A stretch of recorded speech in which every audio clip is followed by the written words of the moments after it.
Alright, do these three things if you want to start forex trading in 2026.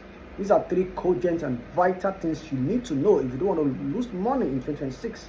So watch the video to the end so you can learn those three things you need to do if you're a beginner, a freshly coming up into forex trading. So attend to them and watch videos to the end so you don't lose your money. Thank you and follow me through.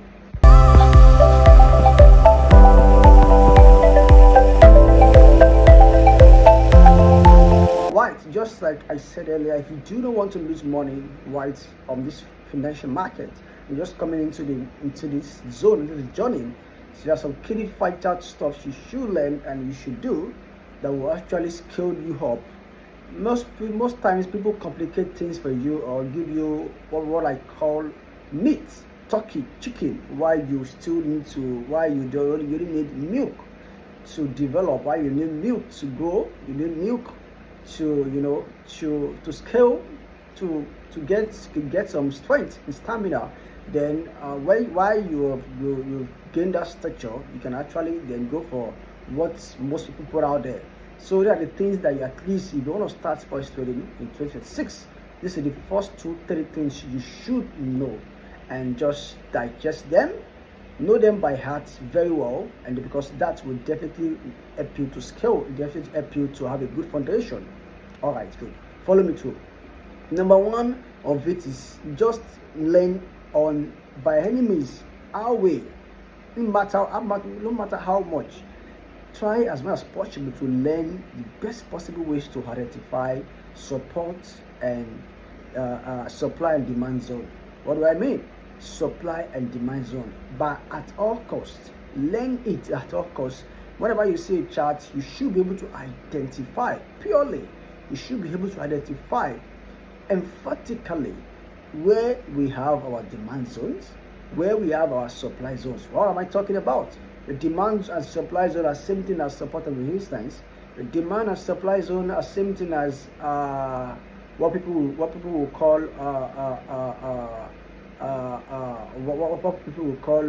demand supply zones, support and resistance. Some people will call it order flow, and a lot more. Ensure you are able to identify, mark out on the chart. Mark out on the chart. You're starting afresh, you're starting the forex trading, and you want to learn technical analysis. You want to be very good in technical analysis. Just learn these 2-3 tools. What you need. That's number one. Identify technical analysis. Identify support and resistance at all costs. I will show you.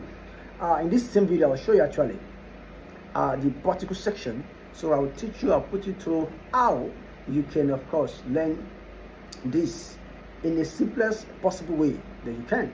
That is number one. The secondly, the second tools you just need. If you can go with these tools that I'm talking about, you can learn them right now. What I'll be showing you right now, watch this video to the end so you can learn them. You are good to start your journey in the forex trading. Okay, you are very much good to progress your journey in the financial market, because this will serve as a foundation. It will serve as a fundamental rudiment for you to progress in this journey. Good. All right. The second tool is what I call trend line. This make trend line. Once you can mark out your demand and supply in the market, anytime, any day, whether you're having a consolidation market, you're having a trend market, you're having a shopping market, anytime, any day, you could be able to mark out your demand and supply on your support and resistance. Am I talking? Your support and resistance, your demand and supply, any day, anytime, on any type of charts. We have consolidation charts, we have trending charts, and we have choppy chart. And anytime of chart, if you have to perfectly mark this out, you're good to go. Then the next thing is that you should be able to perfect, you should be able to learn what we call trend line. Know how to draw trend line perfectly. For me, I draw my trend line. I will show you particularly right now. I draw my trend line while touching each last week that the market rejected. Some people sometimes it might join the body. Most times, based on my experience, I noticed that sometimes the week is where the market actually got to before the rejection begins to come, and then the body is where the actual closure, I'll tell you, of the candle. Am I talking? So most time for me, I draw it from the week down to the week, on the bottom to the top to bottom, and different ways like that. We have done a video around this typically an in-depth video on trend line.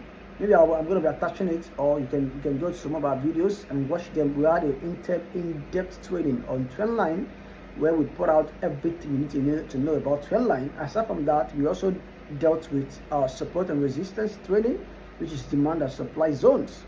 A training, an in-depth full training on that, how you can learn that from the scratch till you advance in it. So these two things for me, and the last one, which may seem to be quite complicated for you at the moment, is just price action, and that may actually take time. Just 3 tools you just need to start off. Stop complicating yourself with so many stuffs. Oh, I want these strategies, I want this, I want that. Stop committing. Most things people do not understand is the fact that these strategies are just uniform. People are just uniform. People are just rebranding. For example, my uniform is black and red. The other day I came out, come on, this strategy is white and black, and I want to say well, it's pink and yellow. You know, they're just uniforms. Everybody just putting on there and it's giving a result, and you think it's something new or it's something. No, it's just uniform. Everybody's typically almost saying the same thing. Nobody's strategy does not identify or does not acknowledge support and resistance. I'm telling you the fact. Even your what is called average, moving average of them is used to be the stuffs of trend line. It was after the advent of moving average, people begin to use trend line instead of moving average. Am I talking to somebody?